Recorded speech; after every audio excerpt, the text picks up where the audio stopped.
From 14 News, this is Hoops Live Plus.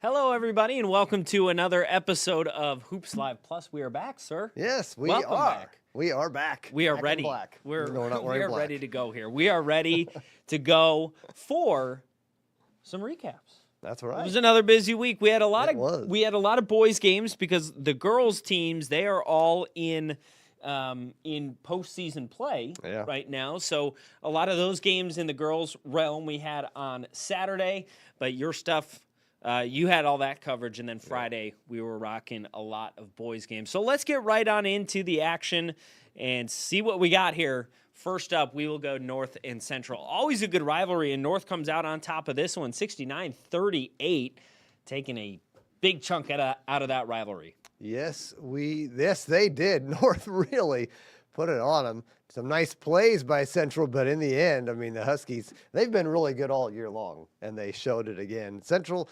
struggled a little bit, and the result kind of just played to both trends, I guess you could say. That it did. All right, let's go to Wrights now. Oh, first we'll say hi.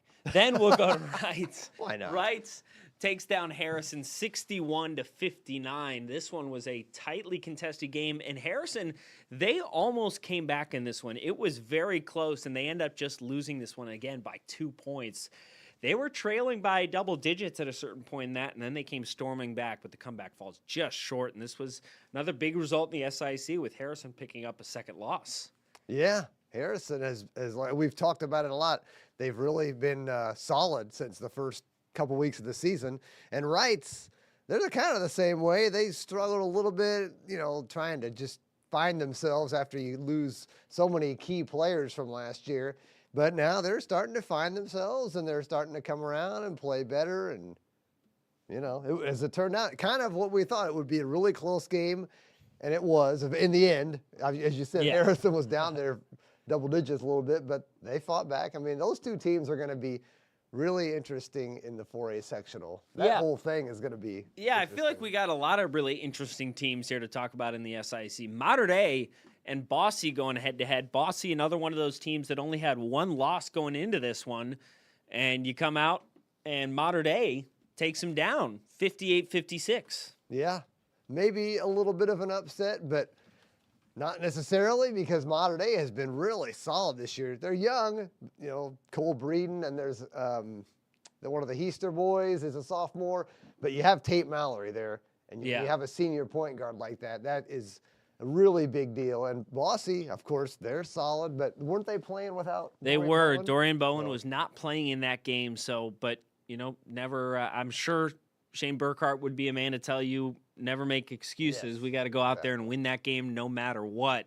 Ethan Hampton, he's been tough, though, for them as well. So that was a fun game. And by the way, that result combined with the North win, the SIC conference is just wide open. Yes. I think everybody has 2 losses near the top. So yes, it's going to be decided maybe this coming Friday, because there's some really key conference matchups. Yeah, we'll talk a little bit more about those in just a moment. But first, let's continue on. We'll go to some Pocket Athletic Conference action. Heritage Hills takes down Forest Park 51-44.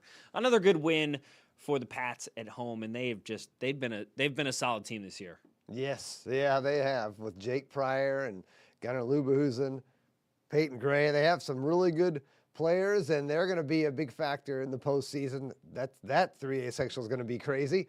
And Forest Park's kind of struggled, but they have 6'8" Camden Partenheimer. When you have a guy with that kind of height and they're in the 2A, he can single-handedly win them some games. Yeah, and you never know what can happen. Yeah, Exactly. absolutely. So that was a good one. And then another tightly contested game. It was a great Friday for close games. Boonville takes down Mount Vernon 54-51.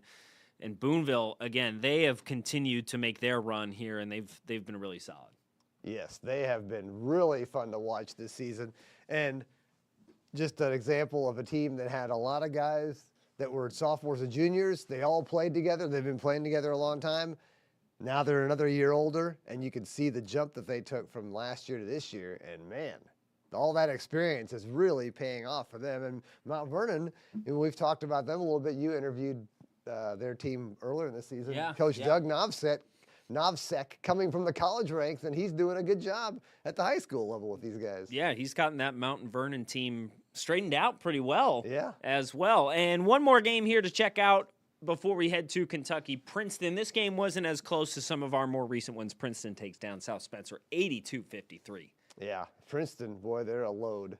A team that went to semi-state last year, and they still have some very good players from that run, like Edwin Holmes, number 1, 6'7" inside, and DeMarcus Newson.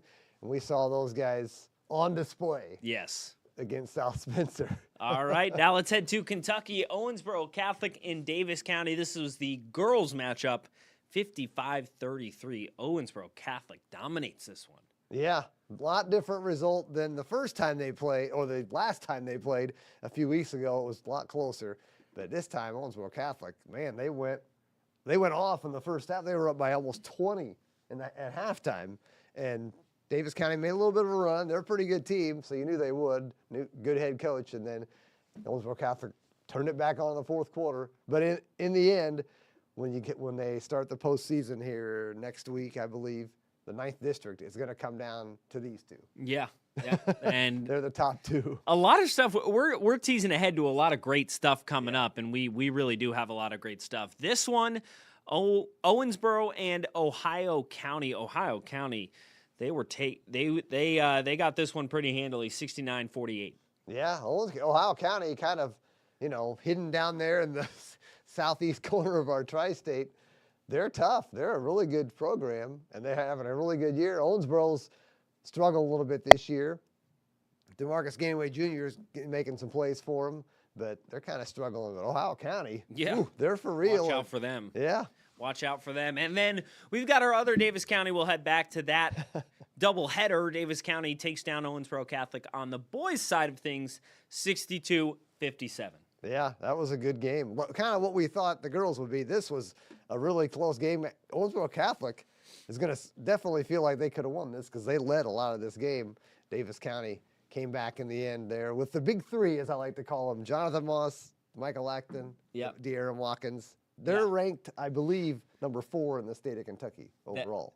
Doesn't surprise me. Yeah. They're a tough team to go up against. All right, now we will head into our next segment of our show, our top plays, as you see there. So, Aaron, you're the one who throws these together each week. Take me through the first one. Mylan Garrett, we saw the spin move. He breaks down his man. Then the spin. Look at that play. Yeah. Taking on Smooth. 2 guys there. Smooth play there. Yes, by that was Mr. nice. Mylan Garnett. Nice play there. All right. Now we go back to the game we just talked about, Davis County Owensboro Catholic. Yep, there's the big 3, all touching the ball there. Nice play. Moss inside to Watkins. And there was Michael Acton right there along the baseline, wide open. Everybody forgot about him. Easy lay-in. When you get those 3 guys going, shoo. Yeah, and it's especially with Watkins, you got to bring so much. He draws the double team a lot of the time just with his size, and that, as you see there, frees up another man somewhere else. All right, we stay in the doubleheader here. Look at this one. Nice play there by Taylor Manhan. We've seen her do stuff like this a lot this year. Yes. She is crafty with some of those moves there. That was a sick little Euro step and then a scoop shot through 2 defenders. Woo! Quick to the bucket. Quick to the bucket. And this was an honorable mention. There was Yes. another one in there, I think. okay, we'll start with the honorable mention. Yes, this one, they were doing a Here, let's start this one over so we can check. There we go. Check this out. we're doing some sort of a Boom. shootout for a scholarship. She made the layup. She made the free throw. Banked in the 3, then the half-court shot, a little out of her range. A little out of range. But I had to put it in there. Hey, because- she banked in the 3. Yeah, and everybody killed was going that. crazy. Maybe just ran out of juice a little bit. Just like, And time, they were counting her down 5, 4, 3, so she just had to So pressure too. throw up the heat.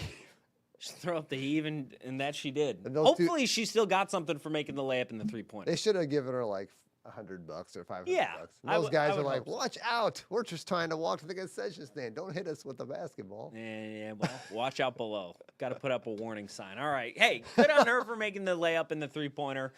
We'll move on to our final play. We are at Bossy. That was Landon Hardy. In a little bit of trouble to Aiden Boyd. Also in a little bit of trouble, but then he gets a finds a hole, gets it up and in there. Yeah, great play there. Yeah. All right, was. now we'll head back out here and check out what we've got coming up this week. Aaron, throw us some of those upcoming schedules up here. And as you mentioned just a moment ago, we were talking about some of the big-time matchups in the SIC we've got coming up. Central, they're playing out of conference, but Bossy, Harrison, North Castle, those are good ones. Yes, Bossy, Harrison, North Castle. As we touched on earlier, Bossy and North up there near the top. Harrison's in that mix too. But, Bossy and North, whoever wins, if they both win, they're still tied, I believe. I have to look at the whole thing to see it again. But those two games obviously going to be a big factor. And I think there's somebody else, Wrights maybe. We're leaving. Mater Dei, that's the other one. They're right there in that mix too. So pick a name out of a hat right now. You never know who's going to win it. Well, I think it's pretty safe to say we'll have some of those coming up this Friday. Oh, yeah, we'll be at both those. We got any more good ones up there, or are we ready to rock and roll? Well, we got to mention the Henderson County Owensboro just because it's a good rivalry. Those two schools have been playing for an eternity in football, basketball, you name it. Henderson County probably with the edge there. You saw them last night. Yeah. They're 21 and they're flying. 5, 21 and 4, I think. Yeah, they're tough. I think now they're 22 and 4 with that win last night. They're flying. Yes. They're in a groove, and they are continuing to roll. And we'll continue to roll along with our day. Thanks so much for tuning in to another episode of Hoops Live Plus. Make sure to join us on Friday on 14 News at 10. We hop on there around 10:18-ish, and we bring you as many highlights as we physically can on Friday night. So tune in for another episode of Hoops Live then. But for now, we'll see you next time. For my partner Aaron Hancock, my name is Max Parker. Thanks for tuning in to another episode of Hoops Live Plus.